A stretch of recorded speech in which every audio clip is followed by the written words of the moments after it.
Vamos lá? É Deus na frente. Amém. Vai dar tudo certo, né? Tá? Amém. Olá, boa tarde, gente. Seja bem-vindo ao nosso primeiro podcast.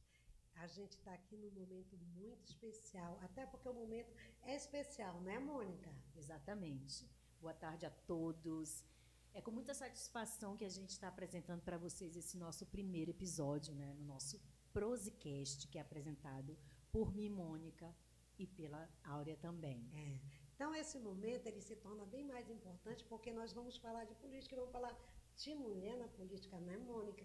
E a gente trouxe uma pessoa assim, muito especial, uma vereadora que é atuante no nosso município, né, Mônica? Exatamente. Né, Mônica? Passa a bola para você, Mônica. Vai lá. A nossa convidada de hoje, mais que especial, por termos duas apresentadoras mulheres, nós trouxemos também uma outra força feminina aqui do nosso município, e o nome dela é Catuícia Martinelli. Boa tarde. Boa tarde, Mônica. Boa tarde, Áurea. Boa tarde a todos vocês que estão aqui nos acompanhando, né, nessa tarde maravilhosa. Eu me sinto maravilhada em fazer parte desse programa idealizado por mulheres, né? A gente sabe que para fazer um programa como esse, você precisa ser ousado, você precisa ter coragem, né? Você precisa ser empoderado, porque assim, eu nunca participei de um podcast, esse é meu primeiro, né? E eu fiquei feliz em receber esse convite, né? A gente já estava pensando, inclusive, né? Eu e as pessoas que estão conosco nessa caminhada. E tudo tem seu tempo, né? E o tempo chegou e eu estou aqui à disposição de todas vocês para perguntarem o que quiserem e se sintam à vontade. Poxa, a gente aqui fica feliz por tê-la conosco, né, Mônica? Sim. E a gente... Por quê? Porque é um momento tão importante. Nós, como você disse, nós hoje mulheres, nós somos mais empoderadas, né? E esse meio, né, nos faz, né, trazer a nós a momentos especiais. E esse podcast, ele é especial, ele foi idealizado por duas mulheres, né, Mônica, para falar de mulher. Ah, né, que legal. Mônica? Nós trouxemos você aqui hoje porque a gente está vivendo um momento histórico no mundo, né? Em 2024, mais de 2 milhões de pessoas, 2 bilhões de pessoas vão às urnas em todo o planeta, né? No Brasil, esse número é de 150 milhões de brasileiros e terão a oportunidade de escolher os seus representantes, né? Você, como vereadora, já entra nas estatísticas desde 2020, né? Porque foi uma mulher que entrou. E há um número crescente de mulheres candidatas. A cada eleição, o número de mulheres aumenta mais. E eu te parabenizo pela coragem em 2020 e pela coragem de estar finalizando um mandato e buscando uma reeleição. Até porque o nosso município vive um momento bem importante, porque a gente tem várias representações femininas. Eu acho que no município, eu acho que nós vamos ter a primeira mulher majoritária. Aí, isso também é um momento especial para nós mulheres, e temos você para reeleição. Então, o que a gente, eu, a Mônica e o povo aí, o povão, né? O povão, você quer saber quem é essa mulher com essa multifaceta? Fala aí pra gente, né, Mônica? Eu tenho assim, uma pergunta e uma curiosidade, né? Vai. De saber a origem dessa mulher, onde que ela foi criada, quem são os pais dela. Eu quero te ouvir também. E como ela chegou aqui, né? Sim. Isso aí. Eu sou amazonense, né? Fui criada pela minha avó. Sou filha de Celismar, né? Maria Celismar. O nome do meu pai é Xujung, né? Eu nasci no São José. Eu cresci no São José, inclusive a minha avó, que tem 75 anos, que me criou, ela ainda reside no São José. Eu tenho muito orgulho das minhas origens. Lá ainda mora muitas pessoas antigas da época da minha avó que fazem parte da nossa história. Eu comecei a trabalhar, eu tinha 5 anos de idade, eu trabalhava numa feira, né, lá na Grande Circular. E nesse trabalho a gente passa a conhecer muitas pessoas, a gente passa a viver várias realidades. Com 5 anos, a gente passou necessidades, né? A gente passou um dia inteiro comendo chibé. E desde aquele dia, eu disse que eu ia trabalhar. A minha avó sempre foi uma mulher muito aciada. E eu fui criada com as minhas tias, cada uma tinha suas funções, né? Eu ficava com as partes externas da casa. Embora que a casa não tivesse embuço na parede, ela sempre colocava a gente para escovar, porque ela nunca gostou de sujeira, né? A gente sempre costuma dizer que a sujeira e a pobreza são algo totalmente diferente. E eu cresci ali naquela feira com muita responsabilidade, levando sempre o que sobrava, fazendo amizade. Além de trabalhar na banca de verdura, que a gente trabalhava, que eu saía às 4 da manhã para ir para o mercado, fazia as compras, né, com a dona Porcina, que é viva, e retornava para a feira para montar a nossa banca. E entre uma desocupação e outra da barraca, a gente estava ali na banca do peixe, estava ali na banca da carne, e sempre a gente levava tanto resto de verdura como resto de peixe, de carne, de bobó para casa, né? Isso ajudava, né, na nossa questão familiar, na nossa alimentação. E eu cresci ali naquela feira. Depois eu trabalhei no mercadinho, que também era lá perto da feira, e aí depois eu retornei para a casa da minha mãe, quando eu tinha uns 10 anos de idade, né? A minha mãe, ela nunca aceitou que eu trabalhasse na feira, mas ela também já tinha os meus irmãos, tinha um esposo, e essa questão de separação e de não estar no lar, que é o pai, isso sempre foi muito difícil. A gente, como vereador, acompanha isso diariamente, né? A gente encontra muitas famílias que atravessam essas dificuldades, mas isso tudo fez com que eu me fortalecesse, me tornasse quem eu sou, né? E quando eu retornei para a casa da minha mãe, eu não demorei muito lá, passei, eu acredito que 1 ano com a minha mãe, retornei para a casa da minha avó de novo. E desde lá eu trabalho, né? A gente tem várias superações. Eu fui mãe na adolescência, né? Tive uma gravidez precoce, encarei todos os desafios dessa gravidez, não desisti de estudar, me formei com 18 anos, fui para a escola grávida, fui para a escola amamentando, fui para a escola trabalhando e amamentando. Mesmo com todas as minhas dificuldades, eu sempre tive uma família que me apoia em tudo, né? A minha mãe morava perto da escola que eu estudava, ela também foi uma rede de apoio para mim. E depois que eu terminei meu 2º grau, eu já arranjei um emprego como promotora de vendas. Eu trabalhei na Tapajós, né? Eu fui lá, eu trabalhei na área de recebimento, depois eu fui para a produção, sempre trabalhando, sempre envolvida com muitos homens, porque quase nenhuma mulher começava pelo recebimento. E no momento que eu me vi atrás de um emprego, eu sempre quis qualquer coisa, porque eu sei fazer qualquer coisa, né? Hoje eu sei fazer qualquer coisa. Naquela época eu já dizia que eu sabia fazer qualquer coisa, né? E era lá na minha adolescência. Então, quando eu comecei a trabalhar na Tapajós, meu sonho sempre foi ser vendedora, né? E eu acredito que você tem que ir sempre pelos degraus, né? Então, quando você trabalha numa empresa como a Tapajós, que hoje é dona de várias redes de drogarias, você passa a ter uma outra visão quando chega lá. Então, eu entrei pelo recebimento e finalizei como promotora de vendas, já tendo passado pelo setor de compras, né? Então, assim, quando eu fui vender o remédio, eu estava preparada, né? Então, são vários desafios, né? Quando eu trabalhei vendendo remédio, eu e a minha mãe, a gente idealizou abrir um lanche, né? Um carrinho de lanche, onde a gente vendia quitute, salada. E eu trabalhava de dia e, num intervalo ou outro, eu corria para abrir o lanche. A gente funcionava quinta, sexta, sábado e domingo. Eu fazia as compras, aí a minha mãe já fazia as montagens de tudo, suco, tudo. A gente tinha um carrinho de supermercado, a gente empurrava esse carrinho a alguns metros de distância, né, do nosso lanche, e a gente abria o lanche. Eu fui chapeira no lanche, além de ser a compradora, a dona do lanche, eu também era chapeira, porque não tinha quem trabalhasse. Super atual essa rotina, não tinha quem trabalhasse no lanche, eu acabava sendo chapeira. Por quê? Porque o chapeiro, ele recebia uma média de R$100 pelos dias trabalhados. Então, eu recebia como a chapeira, recebia como a dona também do lanche, porque a gente tinha nossas divisões, né? Eu, a minha mãe, minha irmã e minha tia. E meu padrasto também, que ajudou muito a gente. E aí a gente tinha essa correria, né? Inclusive, quando eu conheci o meu esposo, eu não queria que ele descobrisse que eu trabalhava no lanche. Eu achava que, por ele ter um poder aquisitivo grande, ele não ia aceitar que eu trabalhasse no lanche e tudo. Mas uma moça que conhecia ele no bairro, ela teve a felicidade de contar para ele, né? Porque ela sabia que eu não queria que contasse, mas ela achou que ia me prejudicar de alguma maneira. Pelo contrário. o lanche quase não parava aberto, porque como ele participava de vigílias em igrejas, nesses períodos de finais de semana, ele comprava tudo para o lanche fechar rápido. Sério?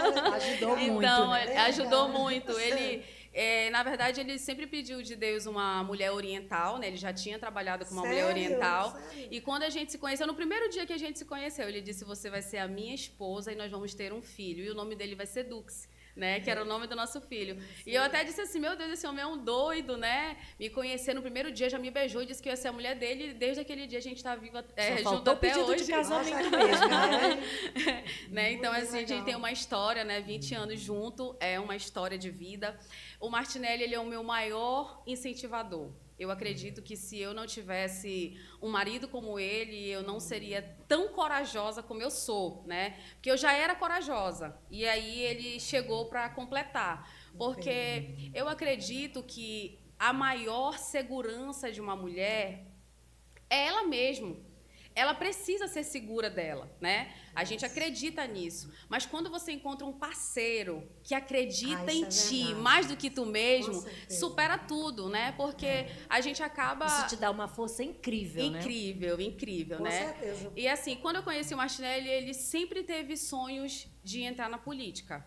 Ele sempre esteve envolvido, foi secretário de Codajás, secretário de outros municípios, sempre esteve dentro da política, no governo do estado, fazendo negócios, prestando serviços, inclusive a nossa agência de viagem, sempre trabalhou com o estado também, com prefeitura, e também trabalhávamos com locações de carro, sempre envolvendo tudo isso, por ele ter amizades dentro do governo e tudo, e ele sempre esteve nesse meio, né?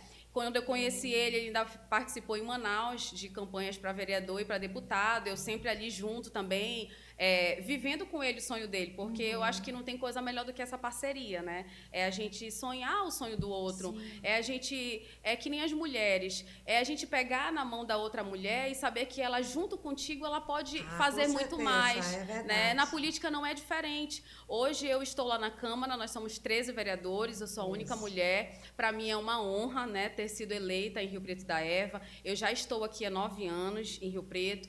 Quando eu cheguei aqui, o meu esposo chegou aqui no momento em que a prefeitura estava atravessando um momento muito difícil, né? Não tinha uma cadeira para sentar, eu lembro como se fosse hoje, inclusive até briguei com ele, disse, poxa, tu chegou na prefeitura, ainda tem que trazer móveis para cá.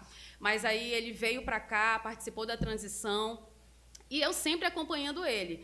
E nesse período de acompanhar ele, a gente conheceu várias pessoas, né? Pessoas que atravessavam situações difíceis. A gente estava com a nossa agência de viagem, que a gente transferiu também para cá, né? Quando a gente veio para cá, a gente veio de corpo e alma, né? A gente veio para cá para viver um propósito. E um propósito que, ao longo dos anos, a gente realmente foi percebendo e tomando posse daquilo. Porque o propósito, tu só tem como identificar ele quando tu está vivendo ele.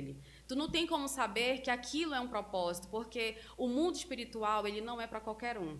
Só maturidade maturidade espiritual é que te faz ver além, Faz né? crescer, né? Crescer. Eu me sinto no ápice da minha vida. Eu sempre costumo dizer que quando a gente cuida de alguém, Deus cuida dos nossos, né? Hoje eu sou uma mãe fisicamente ausente, mas os meus filhos são presentes. Nossa. Olha que legal. Eu sempre criei os meus filhos para que eles pudessem viver sem mim. E eu nunca entendi isso, né? Eu sempre fui chamada em casa como general, até hoje, né? Eu tenho orgulho da filha que eu tenho, orgulho do filho que eu tenho, porque eu passei para eles algo que eu não recebi, né? Mas que se eu tivesse recebido, eu hoje seria 3 vezes mais forte do que eu sou. E eu estou criando os meus filhos para eles serem fortes. Porque no mundo que a gente vive, a gente precisa ter maturidade espiritual para sobreviver. 80% das pessoas que suicidam, né? A gente está, inclusive, aproveitar que nós estamos no mês que combate, né, o suicídio. 80% são pessoas esclarecidas, Mônica. Não são pessoas que não são esclarecidas. Por quê? Porque nós vivemos tempos de inversão de valores. E isso acaba fazendo com que você que tem o autoconhecimento não suporte isso, né? Então, nós precisamos fazer com que as nossas gerações elas tenham esse fortalecimento. Eu convivo diariamente com pessoas que estão depressivas, pessoas que estão fazendo acompanhamento com psiquiatra, e eu sempre costumo dizer, você precisa repreender isso. E eu sei que dá para repreender. Eu acompanho pessoas que já desmamaram a medicação. Às vezes a gente precisa de um cuidado por mensagem, né? As pessoas elas precisam de alguém para te ouvir. O meu gabinete é um gabinete que realmente é a extensão do lado das pessoas. Eu sempre costumo dizer... Eu já ia te perguntar a tua frase, porque eu já ouvi. O meu gabinete, ele é a extensão do lado das pessoas, porque, assim, eu até em visita ontem falei para uma amiga, as pessoas que me conhecem sabem que nesse período de eleição eu posso não estar respondendo as suas mensagens, porque nós estamos num período de eleição. Isso é muito corrido. Todos nós recebemos 100, 200 mensagens por dia. Graças a Deus por isso, porque se tu recebe mensagem, é porque as pessoas estão te procurando, né? Louvável. Mas a gente não consegue dar conta, né? E ela falou para mim, não, eu sei, faltam 30 e poucos dias para a eleição, daqui a pouco tu tá de volta, né? Isso. E a gente dá continuidade ao nosso trabalho. Mas o mais importante de tudo é a gente não se perder no caminho, né? É muito importante, porque quando você esquece de onde você veio, você se perde. E eu não tenho dúvida que dentro do nosso mandato a gente não conseguiu esquecer de onde a gente veio e nem muito menos para onde a gente quer voltar. A nossa fé é olhar para frente, né? Seguir os desafios diários, se desviar das turbulências. A gente teve um mandato desafiador, a gente passou por uma pandemia, a gente teve a maior cheia, a maior seca, a gente teve aí a fumaça, várias coisas que fizeram com que o nosso mandato fosse desafiador. E ainda assim a gente permanecesse objetiva, direcionada. Eu sou presidente da comissão revisora da Lei Orgânica e do Regimento Interno da Câmara Municipal, a qual estava desatualizado há 22 anos, e eu me sinto honrada em fazer parte dessa comissão que iniciou foi em Manaus, e que conclusou. Foi, a gente recebeu do presidente da Assembleia Legislativa, né, o Roberto Cidade, hoje deputado e presidente da Assembleia, o nosso regimento interno com o apoio do Secote, porque assim, quando você sabe o que é parlamento, quando você sabe a diferença dos poderes, quando você tem o conhecimento da causa, você consegue ir além, né? O que nos desmotiva muitas vezes é a própria população não participar, mas também por sequelas, né? Por estar em algum momento desacreditado. Mas a gente sabe que a nossa esperança não pode morrer, né? Com certeza. A nossa fé ela tem que estar sempre sendo reavivada. E a gente não precisa que outras pessoas nos motivem, a gente não precisa que outras pessoas façam isso por nós. Nós é que temos que fazer isso. Por quê? Porque o nosso desafio é contra nós mesmos, né? E é muito importante a gente não se perder por esse motivo. E nessa questão da comissão revisora, eu me sinto honrada por ser a única mulher, pelos vereadores terem me dado o privilégio de ser presidente, de terem confiado no meu trabalho, de eles terem nos acompanhado no desafio, porque é um desafio grande, a gente tem que se deslocar para Manaus, a gente não tem ajuda financeira para isso, né? A gente custeia as nossas idas para Manaus, então isso é dedicação pela nossa cidade. Eu sempre costumo dizer que alterar um regimento interno e uma lei orgânica não dá voto, as pessoas têm essa visão. Por quê? Porque sempre foi aberta uma comissão e nunca finalizou, porque é muito trabalho e, ao olhar de muita gente, não dá voto. Só que o que acontece? Eu moro no município, eu não vou embora daqui, então não posso ser egoísta de dizer que se eu não me reeleger, o outro não tem direito de ter as leis atualizadas. São 22 anos, né? Todos os dias nós temos as nossas leis atualizadas. Então, a gente realmente precisa entender que o nosso papel como parlamentar não é porque eu não vou usufruir que eu não vou fazer. A gente foca no que é dado, a nossa responsabilidade, e a gente vai até o final. Inclusive, eu quero também falar que eu sou presidente da Comissão da Mulher e da Família, da Criança e do Adolescente. A gente vem trabalhando em parceria com a Prefeitura, Secretaria de Educação, Tribunal de Justiça, Secretaria de Ação Social, a Polícia Civil, o Conselho Tutelar, para os índices de diminuição de abuso contra menores no nosso município. Para vocês terem ideia, em 2021, a gente teve 200 casos de abuso no nosso município. A gente sabe que teve a pandemia, o isolamento, e a maioria desses abusos, eles acontecem dentro de casa. Mas a gente conseguiu, graças a Deus, com essa rede de apoio, porque sozinho ninguém consegue fazer nada. Mas quando a gente tem uma rede de apoio, a gente consegue avançar. E esse ano a gente só teve 12 casos de abuso no nosso município, né? Nossa, nós já estamos quase no final do ano, então é uma média muito grande. Existem vários programas. Caiu muito o número. Existem vários programas, inclusive através da prefeitura, como a Família Acolhedora, acolhedora. Hoje nós temos famílias capacitadas para receber essas crianças que passam por essa violência, que recebem um recurso para até aquela criança ser direcionada para ou retorno no lar, ou ser direcionada para adoção, ela tenha onde ficar, que não tinha. Então, tudo isso faz com que diminua esses índices, né? E também as palestras nas escolas, elas são muito importantes, porque as crianças que estavam sendo abusadas, aliciadas e não sabiam, elas passam a ter o conhecimento dentro da escola. E isso faz com que as mães sejam procuradas, professoras, eu como vereadora, todas as mães que me procuram, eu estou sempre à disposição, e a gente trabalha com muita ética, com muita transparência, com muito sigilo em tudo que a gente faz. Às vezes a gente compartilha algumas experiências ruins, mas sem citar nomes, porque a gente precisa levar para a sociedade que coisas ruins acontecem, para que aquelas pessoas que estão ali numa reunião, elas tenham ciência do que elas podem passar dentro da casa delas, né? Então, a gente está ali nessa comissão também, fazendo a nossa parte. E eu, como única mulher, também quero agradecer os vereadores que estão na Câmara, né? Eu sempre costumo dizer que o respeito mútuo é tudo, e eu sempre fui uma mulher que me respeitei, que me valorizei, que me valorizo, e graças a Deus a gente pôde trabalhar ali com 12 parlamentares sem nenhum problema de delegacia, de transtorno, de assédio. Pelo contrário, são pessoas que me respeitam dia a dia.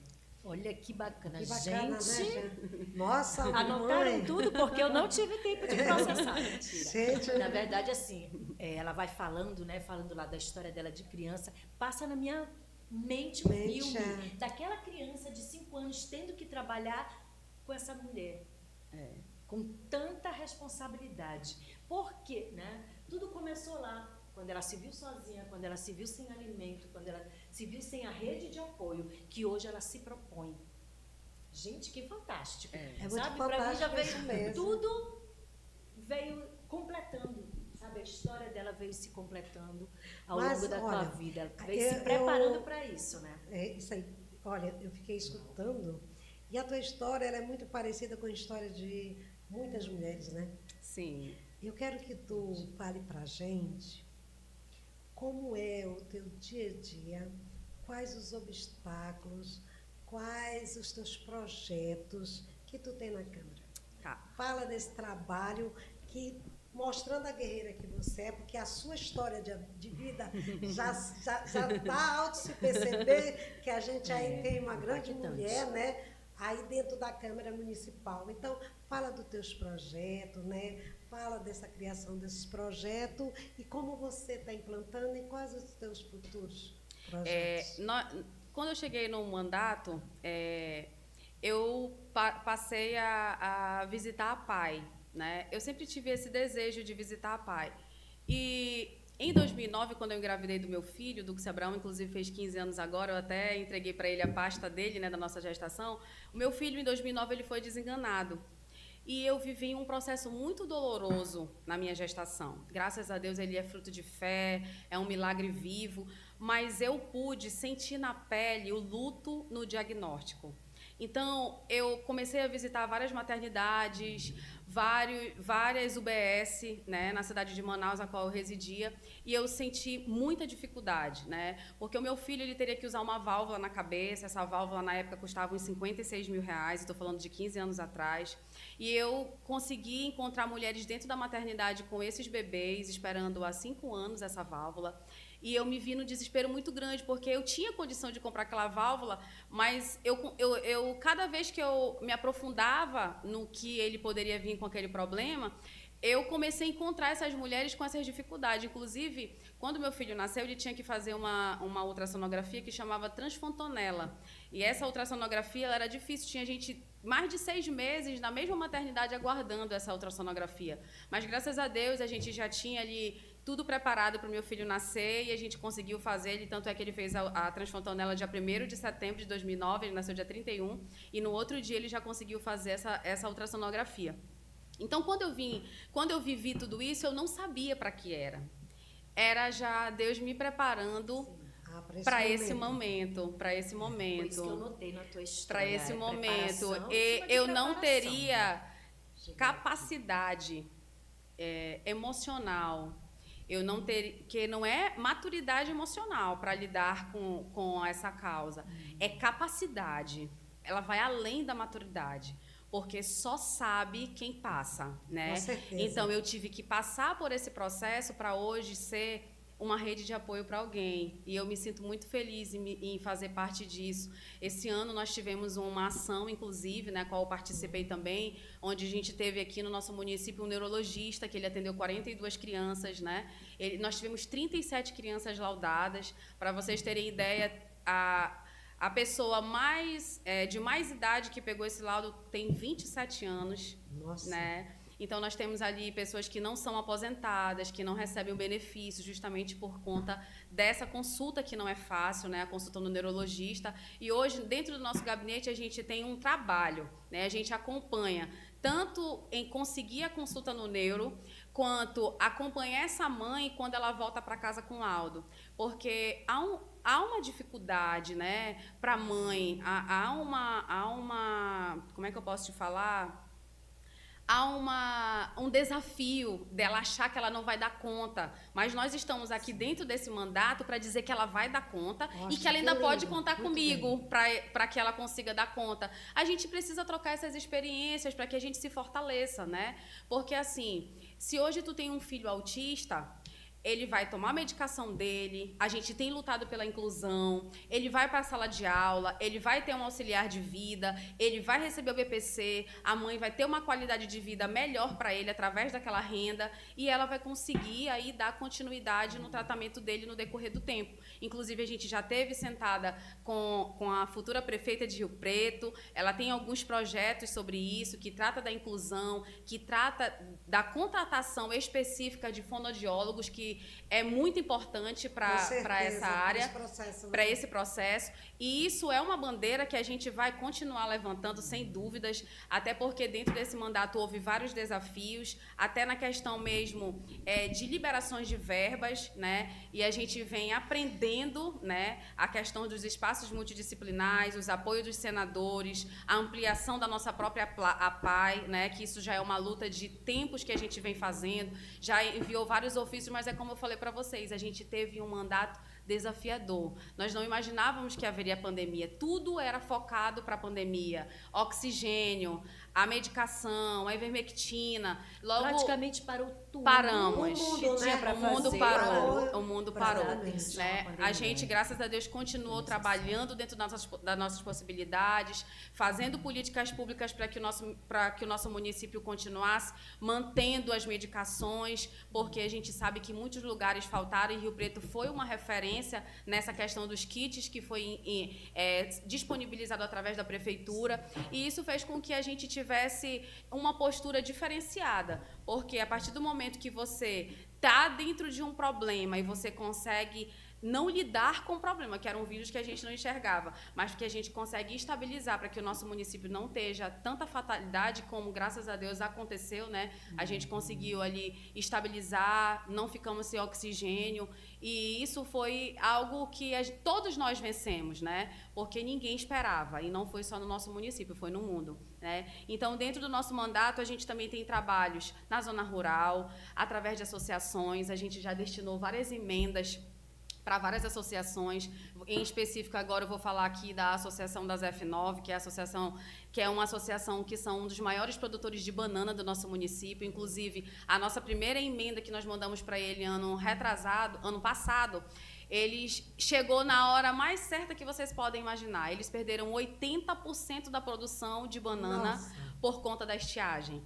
E a gente foi lá na entrega dos insumos nesse mesmo período que eles estavam precisando reorganizar a produção, né? Então, é muito gratificante para a gente fazer parte desse processo, porque é muito fácil você dizer que você vai fazer. O difícil é você fazer. Você precisa realmente ter objetivo, você precisa ter foco e não perder o foco. Então, a gente tem fortalecido a nossa zona rural. Através também de emendas, a gente conseguiu destinar agora uma verba para comprar um escarificador lá para as F7, através de uma emenda que a gente também conseguiu com o deputado. Esse ano, a associação lá das F9 vai também receber de novo mais emendas, porque o nosso trabalho é fazer com que a nossa população da zona rural é um povo que precisa de oportunidade para não sofrer ou para sofrer menos, né? Então, quando você leva possibilidade, quando você leva recurso, você leva possibilidade. Então, a gente tem levado essa condição para cada um. E, assim, o meu esposo, ele está numa secretaria a qual a gente recebe muitas mensagens, principalmente nesse período de eleição. Porque você vai perder voto, porque é o ar, porque é o fogo. Assim, se for preciso eu perder voto, Mônica, para que a gente tenha oxigênio, eu vou perder.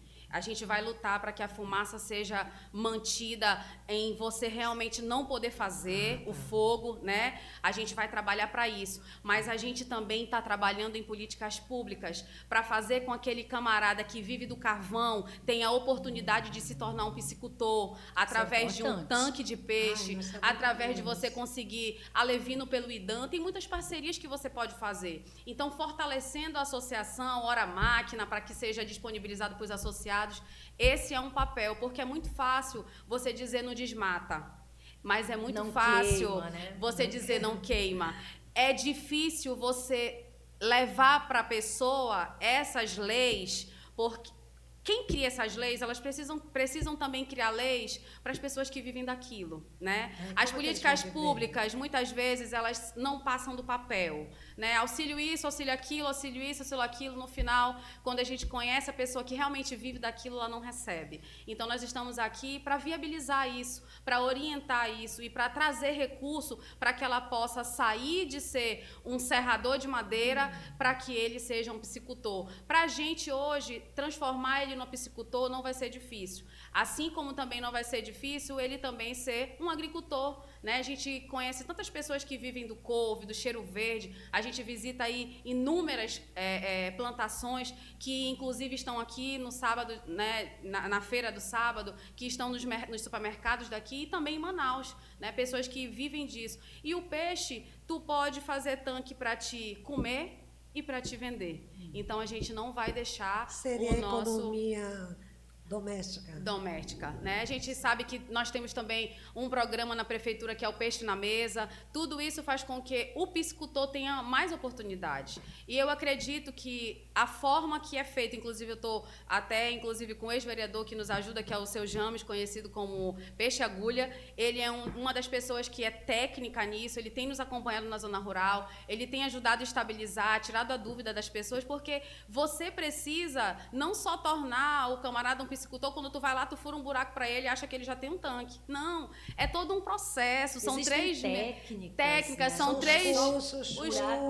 Isso, são para você ter uma ideia, até para você trocar um alevino de um tanque para o outro, tem o horário, tem a forma, tem o oxigênio, então é um mundo, né? Porque você faz se unir de vários profissionais. Vários. Você tem um mundo e a gente está disposto a entrar nesse mundo, até porque eu gosto da zona rural. Eu fui eleita na eleição passada, com muitas amizades que nós temos na zona rural. A gente se compadece de muitas histórias parecidas com a nossa, né? E eu acredito que o ápice da vida é você realmente reconhecer que um dia você precisou daquela mesma ajuda, né? Não tem preço você poder ser ponte aonde um dia você teve alguém que foi ponte para você, porque independente de eu ter tido uma oportunidade de trabalhar com 5 anos, ela me deu aquela oportunidade, ela me levava na carroceria do carro dela e eu voltava em cima das verduras. Então, aquilo para mim está na minha memória, ela ficou na minha memória. Né? Acho então, que é interessante também quando você tem um processo de vida como você teve, você tem uma coisa que eu acho interessante, tanto dentro do poder público, que você tem que ter empatia. Empatia. Isso aí é fundamental para que você consiga realizar um trabalho bonito como você está nos colocando aí. Mas uma coisa muito interessante também que eu queria que você falasse um pouco é a questão de você estar vindo para a reeleição. Eu acho, né, Mônica? Eu acho que nós não teve mulher em reeleição, né? Não. Não é isso? Não, nenhuma mulher foi reeleita. Tiveram mandatos, mas não... Isso, sempre foi mandatos alternados, né? Isso. E como é que você vê isso aí? Como tu tá te preparando para isso aí? É um desafio muito grande, mas a gente tem trabalhado dia a dia, a gente entende que nunca teve uma mulher que se reelegeu, mas a gente entende também que eu sou uma mulher que trabalho muito, né? Eu cuido das pessoas, eu estou presente, eu moro em Rio Preto da Eva, eu tenho o maior prazer em fazer parte da história desse município. E uma das coisas mais importantes é que o maior responsável pela nossa qualidade de vida somos nós mesmos, né? E quando eu vejo uma porta fechada, aí é que me impulsiona mais. A bater Então, nela. a bater. Então, cada vez que a gente tem algo que a gente gostaria que tivesse sido tirado do papel, que a gente não conseguiu, a gente sabe que a gente pode conseguir. Então, esses desafios são os que nos motivam a continuar, né? Inclusive, nós temos trabalho também na Associação dos Idosos, né? Lá no Batistinha. Antes era a Dona Euni, agora é a Dona Eude. Ataca em diversas frentes. Não tem um nicho, não, meu amor. Não tem, vários. a gente tem se fortalecido, elas mudaram agora de presidência, né? Estão lutando pela sede própria deles ali na associação. E a gente procura dar atenção para todas as pessoas que nos procuram, né? Porque eu acredito que cada um tem algo na sua vida que se identifica mais, né? E nós temos umas 10 coisas que a gente se identifica muito, mas a gente não consegue abraçar tudo. Então, a gente tem umas 5 coisas que a gente abraça com mais força, porque eu tenho uma avó, né? Que me criou, que criou seus filhos. Eu me lembro que quando eu era pequena, o meu avô, ele saiu de casa para soltar curió e até hoje ele não voltou. Eu sei que eu tenho uma avó que ela tem uma história de vida sensacional. A gente consegue sentir no abraço dela uma tristeza profunda. E os idosos, para a gente, ele é algo muito importante, porque eu tive a oportunidade de ter a minha avó me criando, né? E eu vejo muitos idosos sendo abandonados pelos seus filhos. Isso é uma realidade. É uma realidade. E é uma realidade nacional, né? Nacional, né? Nacional. E eu não tenho dúvida de que em um futuro muito próximo a gente possa ter, não sei, um asilo por sermos um bairro de Manaus. Eu sinto o Rio Preto como um bairro de Manaus, né? De repente, fortalecer a associação para que a gente possa ter, através do governo do estado ou de outras pessoas que possam direcionar verbas, né? A gente ter esse centro de amparo. E, assim, tudo é possível quando você está disposto, né? E eu estou disposta. Eu estou dentro do mandato disposta, estou indo para uma reeleição disposta. A gente sabe que a desconstrução da desigualdade de gênero é muito grande. Nós sabemos que todo ser humano é gerado por uma mulher. Nós temos 52% do nosso eleitorado mulher no município. Eu acredito que, por termos uma candidata a prefeita, a gente possa aumentar esse empoderamento. Com certeza. É uma realidade isso, né? Eu acredito que as mulheres precisam, uma com as outras, idealizar e juntas fazerem acontecer, né? Como a gente tem aí nas secretarias, a maioria dos secretários são mulheres, e são mulheres empoderadas, mulheres que vieram para fazer a diferença. A gente tem ali, junto na coordenação até da própria Socorro hoje, você, né, a sua irmã, a Márcia, pessoas que estão ali dia a dia lutando pela causa da mulher, porque quando você chega numa zona rural, Áurea, que você encontra uma mulher que fez 9 cauterização, que foi abandonada pelo marido, que tem uma história de vida difícil, ou tu te desanima, ou tu te fortalece. E eu tenho me fortalecido nessas mulheres que incansavelmente lutam pela sobrevivência, que acreditam que vão encontrar alguém. E essa mesma mulher hoje, ela está laqueada, ela está esterectomizada, né? Está feliz, está né? feliz, já renovou o casamento. Eu ia e que perguntar uma todas história nós... que te marcou, mas são tantas histórias que tu já contou aí que eu já estou satisfeita. E que todas nós possamos nos empoderar, né? Uma história que me marcou também foi de uma criança que foi abusada pelo próprio avô, né? E uma família muito difícil, muito complexa, a mãe sem trabalhar. Ela me procurou e pediu socorro. Eu falei para ela, o que você acha que eu poderia fazer por você lá? Eu preciso ir embora. A minha família é de X lugar, eu preciso só do dinheiro. Eu organizei tudo e deixei ela no barco. E eu não tenho dúvida de que ela está vivendo o melhor tempo da vida dela, que ela fez a melhor escolha. Né? Nossa, eu sou temente a Deus, eu acredito no casamento, mas eu também acredito que tudo que parte para a violência não vem de Deus. E que todas nós, mulheres, precisamos nos valorizar, que precisamos nos respeitar acima de tudo. As mulheres que são violentadas no nosso município, que me procuram e que denunciam na Maria da Penha, elas têm meu apoio. Por que denuncio na Maria da Penha? Porque muitas vezes a mulher ela não consegue segurar a separação. Então, a gente não está aqui para ocasionar discórdia em relacionamento. Nós estamos aqui para amparar as mulheres que precisam da nossa ajuda. E ela tem vários fatores que pesam Sim, muito na hora da denúncia, da separação. Muito. Né? E hoje a Lei da Maria da Penha está fortalecida, a senhora sabe, né? Também tivemos uma grande conquista no município, que é a Ouvidoria da Mulher, Nossa, né? muito bom. Através Teve um evento, né? Nós temos hoje a Ouvidoria da Mulher, que ela é lá comandada pela doutora Perla, né? Que tem um trabalho grandioso e também futuramente vamos estar fortalecendo ainda mais a Ouvidoria da Mulher. A gente sabe que precisa de várias coisas, de carro, de tudo, mas é como nós falamos, saímos de uma pandemia, né? Entramos nessa situação da cheia, da seca, da queimada, mas eu acredito um 2025 de muita esperança, de muita fé, de muito trabalho, né? Eu sempre costumo dizer que dia 6 é a eleição, dia 7 eu estou atendendo na Câmara, porque eu atendo dia de segunda, né? E o nosso mandato ele só se encerra dia 31 de dezembro. Então, foram 4 anos desafiadores, do início ao fim, do início ao fim. Pandemia, seca. Cheia, antes da seca ainda. Tudo. E agora a gente está vivendo a iminência de uma seca, né? Maior que a gente já teve. Sim. Então, desafiador mesmo, Muito. 4 anos de muitas histórias. Maturidade. Gente, que história. Que história, Agora, que sabe, experiência. Eu fico observando, sabe, aí eu fico assim, morrendo de vontade de perguntar, e eu vou perguntar. Pergunta. Porque é o seguinte, quando a gente fala, você falou a questão do idoso, é uma questão até cultural, né, do nosso país. Sim. Quando você falou aí nessa casa do idoso, gente, isso seria a coisa mais linda, né, porque o que nós temos que ver que esses idosos, eles constituíram toda essa história. Eles têm uma sabedoria, né, incrível. Um outro ponto muito importante que tu falaste foi sobre essa questão do empoderamento feminino, né? Quando essa mulher sai da violência, Sim. que ela vem aqui, que ela traça seus próprios caminhos. Então, a gente percebe que ao longo do tempo, nós mulheres, né? Nós mulheres, a gente vem buscando cada vez mais o nosso espaço, seja na política, seja no judiciário, né? Seja nós aqui no podcast, né? Que nós somos poderosas aqui, né? E que qualquer um desafio também. Sim. Né? E, olha, o que eu fico assim, feliz como mulher, ter você como nossa representante. Obrigada, Tá certo?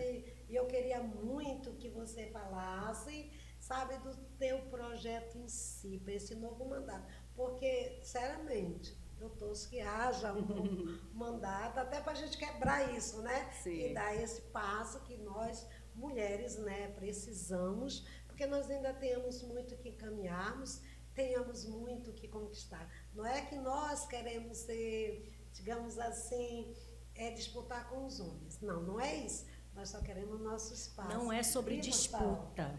É sobre conquista do nosso espaço, do espaço que é nosso. E dividir o nosso espaço, né? Então, fala pra gente aí, o que seria esse novo mandato para você? Na verdade, todos nós um dia vamos acordar e fazer algo pela última vez. Né? Então, todos os dias eu faço algo para melhorar a vida de alguém e me tornar ainda mais forte do que eu já sou. Né? O nosso próximo mandato é a continuidade do nosso trabalho, é a continuidade de fazer com que o nosso município tenha inclusão, né, através das nossas crianças PCD, autistas, TDAH. Trate bem os nossos idosos, fortalecer ainda mais as nossas leis, porque a nossa maior função é legislar. Eu sou autora de 40 projetos de leis aprovados pela Câmara. Né? Nós temos 5 projetos de lei sancionados pelo prefeito. São 40, hein? São 40. Nós tivemos um mandato desafiador, mas graças a Deus a gente não deixou de trabalhar. Desafiador e ativo, né? E ativo, né? Tudo ao mesmo tempo. Então, assim, eu sempre costumo dizer que a nossa plantação ela é na nossa vida. Né? Todas as pessoas que eu atendi um dia no meu gabinete, seja ela que votou, seja ela que não vai votar, seja ela que não tem intenção nenhuma de nos ajudar de alguma maneira, a plantação ela é minha. Né? Então, isso eu construí na minha vida, porque para minha plantação, como ela não depende da colheita, a minha colheita ela não depende do outro, ela depende da minha plantação. Então, eu nunca me preocupei em relação ao outro. E eu vou continuar seguindo nessa mesma linha de raciocínio. Por quê?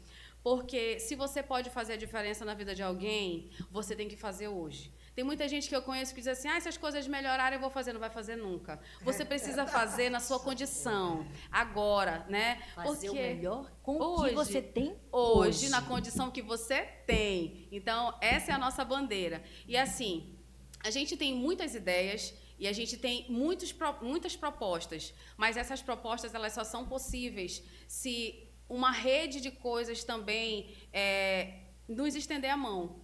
Então, assim, a gente acredita no ano de 2025 com esperança, com fé e, acima de tudo, a gente acredita que a gente já tá pronta para a próxima fase. Hoje a gente já conhece onde é que são as portas que a gente deve correr, que a gente realmente vai ali cessar o nosso trabalho.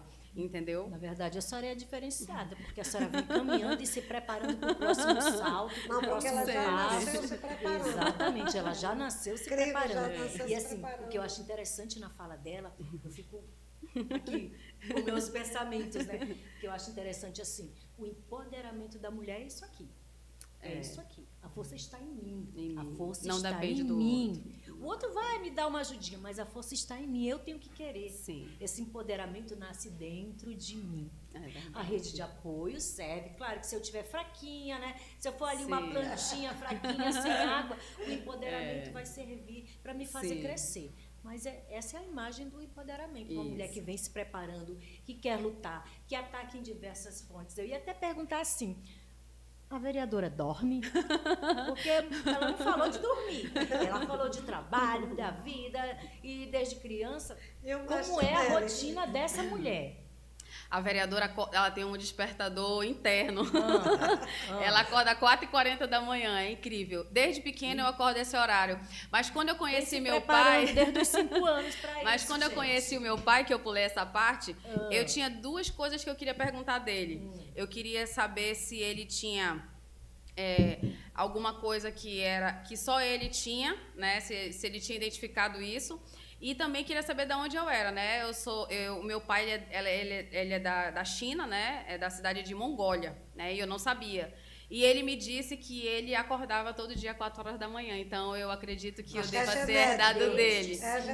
São 2 coisas. Eu só gosto de comer comida quente e acordo 4h40 da manhã. E eu herdei dele. E assim, a família toda acorda esse horário? Não.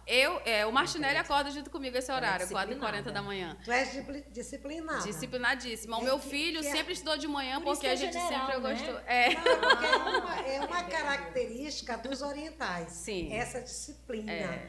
Os orientais, o que eu acho muito assim, interessante na cultura oriental são 2 coisas. A disciplina e o amor que eles têm, o valor que eles têm pelo idoso. Por isso que eu acho que tem alguma coisa aí. Tem. Total, eu acredito que total, sim. exatamente, em relação a isso. Sim. Porque eu acho, vou falar novamente, é uma coisa que eu me pergunto, que é uma preocupação muito grande do envelhecer, porque não tem essa casa de apoio que você fala. Sim, não existe, é incrível que pareça, é muito difícil. Quem já teve idoso em casa, que já cuidou eu cuido da minha mãe, disso, cuidou deles, sabe exatamente dessa necessidade. Quando a gente tem o nosso, a gente acolhe, cuida, mas a gente imagina também quem não tem aqueles cuidados e precisa. É verdade. Mas isso também é uma cultura, né? Você não acha? Eu acredito que sim. Um dos casos mais difíceis que a gente encontrou foi a questão... Uma das coisas que a gente encontrou que assim mais nos deixou assim triste foi a gente ter feito visita para idoso que recebe a sua aposentadoria e vive num quarto. Olha só. Agora é o seguinte, olha, gente, esse papo estava tão gostoso, mas gostoso demais, que a gente não viu nem o tempo passar. Não, sabe? Uma hora de programação. Uma hora de programa, mas agora, faz assim as tuas considerações finais, fala aí com o pessoal. Né, Mônica? Sim. Eu quero deixar para toda a população riopretense o meu nome à disposição. Eu quero dizer para todas nós mulheres que tudo é possível, né? Quero deixar o Salmo 121, que é onde a gente Elevo aos meus olhos para os montes, e de onde me virá o meu socorro? O meu socorro vem do Senhor, que fez os céus e a terra. Esse é um salmo que eu ressalto ele todos os dias, junto com o Salmo 91. É um salmo que me fortaleceu durante o meu período de gravidez. É um salmo que eu levo para a minha vida e eu deixo para toda a população riopretense. Eu quero deixar o meu nome à disposição para dar continuidade ao nosso trabalho, dizer que eu sou uma mulher pronta, preparada e de muita querendo. e de muita responsabilidade. Eu quero agradecer vocês pela oportunidade de deixar aqui o meu slogan, né, a toda a população, que o meu nome é Catuícia Martinelli, eu sou a sua vereadora, eu amo o que eu faço e o meu gabinete é a extensão do seu lar. Nossa, muito obrigada, tá, querida? Foi uma das melhores. Gente, te agradeço muito por ter vindo, por ter topado esse desafio desse primeiro episódio do podcast. A gente está muito orgulhosa e acredito que a gente acertou em cheio na escolha. Obrigada, tá? Mônica. Linda você, te desejo tudo de melhor e vai para cima, vai para a luta. Amém, obrigada. Gente, eu quero agradecer você, quero agradecer muito, adorei cada colocação sua, cada reflexão sua. E eu quero dizer aí ao nosso telespectador, vá lá, curta, entre no nosso canal. E compartilhe. Tá Gente, certo? esse episódio vai ficar à disposição de vocês, assistam, entram em contato conosco também. Esse é o nosso primeiro episódio, virão outros. E a gente quer ideias também, tá? Agradecemos. E procure a vereadora, né? Agradecemos muito a todos. Queremos agradecer a nossa equipe técnica, o aí, Elton, o gente, Evelyn, a pessoal Josi, do a bastidores. Keila. Quero mandar um beijo pro pessoal do estúdio, Keila Lobão. Que é responsável pela minha A Anne, a Josi, Nicole, Márcia, obrigada, gente. Tá, tchau, gente. Tchau, tchau. Tchau, uma boa noite para boa todos. noite, Até o tchau. próximo. Tchau. Beijão. Ai, gente. Uhul!